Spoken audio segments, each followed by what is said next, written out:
Assalamualaikum warahmatullahi wabarakatuh. Perkenalkan, nama saya Faisal Dwi Kanlo dengan NIM C1B019119. Saya dari kelas manajemen R001. Di sini saya akan mempresentasikan hasil tugas saya tentang perpajakan. Oke, langsung saja kita mulai. Pertama, dasar perhitungan pajak. Dasar perhitungan pajak adalah nilai uang berupa jumlah harga jual, pergantian, nilai impor, nilai ekspor, atau nilai lain dijadikan sebagai dasar untuk menghitung pajak yang terutang. Pajak pertambahan nilai atau PPN yang terutang dihitung dengan cara mengalihkan tarif pajak dengan dasar pengenaan pajak. Ada berapa jenis dan tarif dasar perhitungan pajak?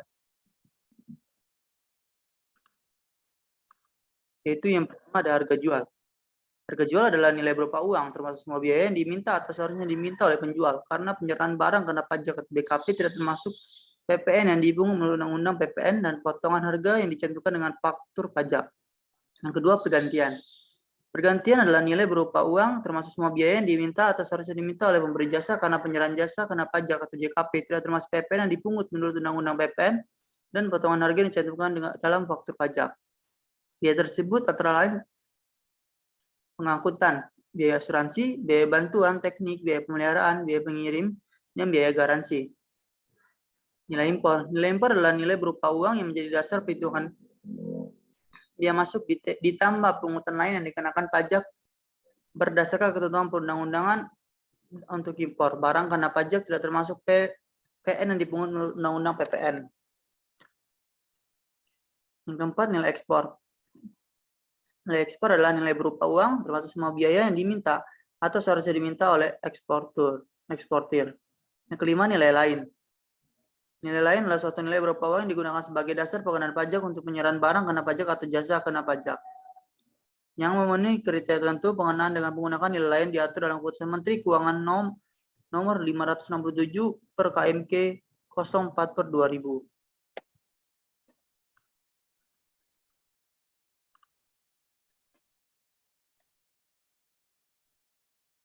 Nilai lain yang ditetapkan adalah pemakaian sendiri dan pemberian cuma-cuma BKP atau JKP atau DPP.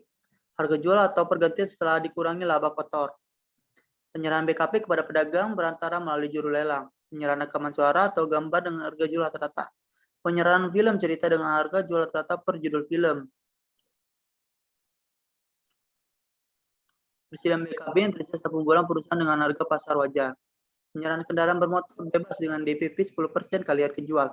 Penyerahan jasa pajak piutang sama dengan DPP 5% kali service charge dan diskon. Penyerahan produk hasil tembakau DPP sama dengan harga jual eceran. Contoh perhitungan dasar.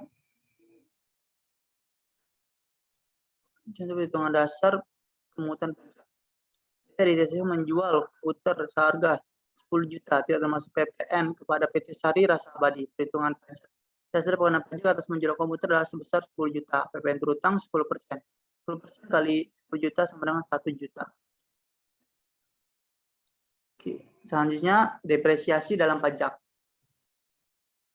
Penyusutan atau depresiasi adalah metode akuntansi pajak untuk mengalokasikan biaya aset berwujud atau fisik selama masa umur manfaatnya. Penyusutan yang juga disebut sebagai depresiasi mewakili seberapa banyak nilai aset telah digunakan. Perhitungan tarif penyusutan akan berdampak terhadap laporan keuangan dalam akuntansi serta pelaporan pajak sehingga nilai pajak dapat dihitung lebih efisiensi.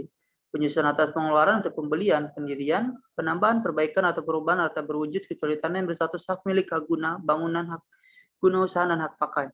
Ini dimiliki dan dipakai untuk mendapatkan menagih dan memelihara penghasilan yang punya masa manfaat lebih dari 1 tahun dilakukan dalam bagian-bagian yang sama besar sama masa manfaat yang telah ditentukan bagi harta tersebut.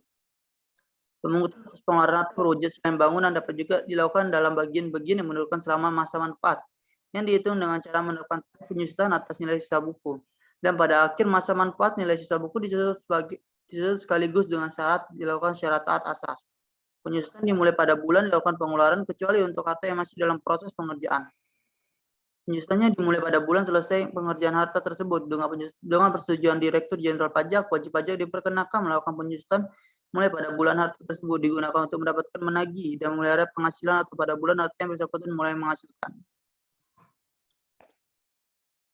Metode penyusutan yang diperbolehkan berdasarkan UU nomor 36 tahun 2008 PS 11 dalam kurung satu adalah metode garis lurus atau straight line methods, yaitu metode yang digunakan untuk menghitung penyusutan yang dilakukan dalam bagian-bagian yang sama besar selama masa manfaat yang diterapkan bagi harta tersebut.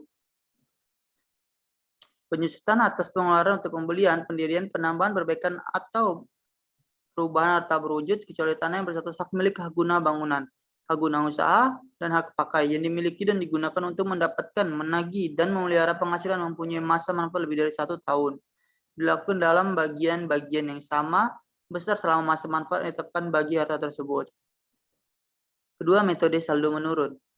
Metode yang digunakan untuk menghitung penyusutan dalam bagian-bagian yang menurun dengan cara menerapkan tarif penyusutan atas nilai sisa buku dan nilai sisa buku pada akhir masa manfaat. Harga disusutkan sekaligus.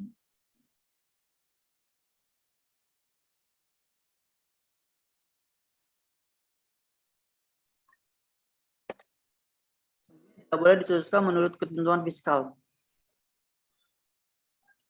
Harta yang tidak digunakan untuk mendapatkan, menagih, dan memelihara penghasilan tidak boleh disusutkan secara fiskal. Misalnya, kendaraan perusahaan yang dikuasai dan dibawa pulang oleh karyawan, rumah dinas, karyawan yang tidak terletak di daerah terpencil.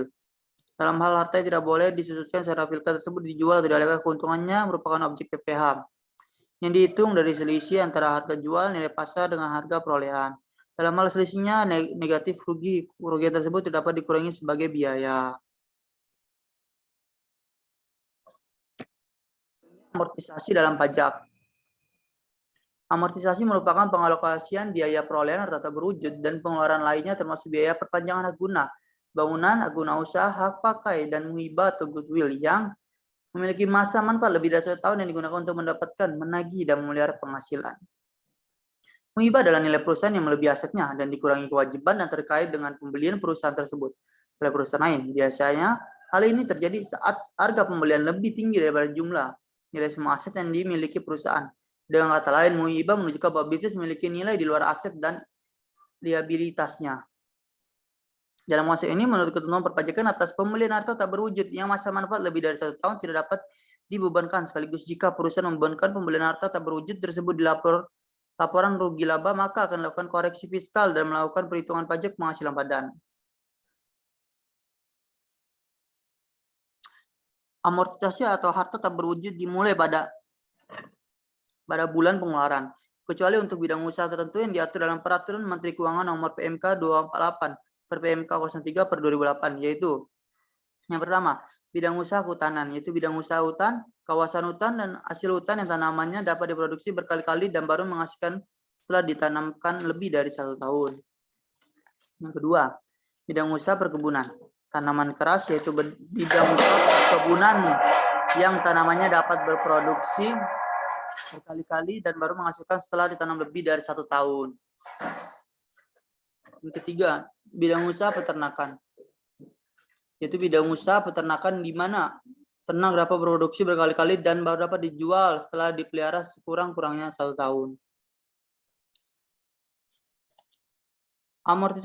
Amortisasi atas pengeluaran untuk memperoleh harta tak berwujud dan pengeluaran lainnya untuk bidang usaha tertentu dimulai pada bulan produksi komersial. Adapun beberapa metode amortisasi secara fiskal. Perhitungan amortisasi secara fiskal diatur dalam pasal 11A ayat UU nomor 36 tahun 2008 tentang pajak penghasilan. Metode amortisasi yang diperbolehkan secara fiskal adalah metode garis lurus, yaitu metode yang digunakan menghitung amortisasi harta tak berwujud yang dilakukan pada bagian-bagian yang sama besar dengan cara menekan tarif amortisasi atas pengeluaran selama masa manfaat yang telah ditetapkan. Metode saldo menurun, metode yang digunakan untuk menghitung amortisasi dalam bagian-bagian yang menurun dengan cara menentukan tarif amortisasi atas nilai sisa buku dan nilai sisa buku pada akhir masa manfaat harus diamortisasikan sekaligus. Penggunaan metode amortisasi dilakukan secara taat azas dan konsisten. Pengeluaran dilakukan sebelum perusahaan beroperasi komersial yang memiliki masa manfaat lebih dari 1 tahun dan dapat dikapitalisasi kemudian diamortisasi dengan metode di atas. Pada dasarnya, amortisasi memiliki fungsi sebagai acuan atau cermin dari nilai kembali yang dihasilkan oleh aset tidak terwujud. Contohnya adalah ketika melakukan pinjaman dengan suatu cicilan tertentu, maka nilai amortisasinya dapat diketahui akan sebesar jumlah cicilan yang harus dibayarkan tersebut. Perhitungan Nilai amortisasi bermanfaat sebagai acuan untuk menyusun laporan keuangan suatu perusahaan dalam kondisi sebenarnya. Dengan memahami tabel amortisasi, maka kamu akan lebih mudah untuk mengevaluasi berbagai opsi pinjaman dan mengukur biaya sebenarnya dari apa yang kamu beli atau pinjam. Sekian presentasi dari saya. Jika ada salah kata, saya mohon maaf. Wabillahi taufiq wal hidayah. Wassalamualaikum warahmatullahi wabarakatuh.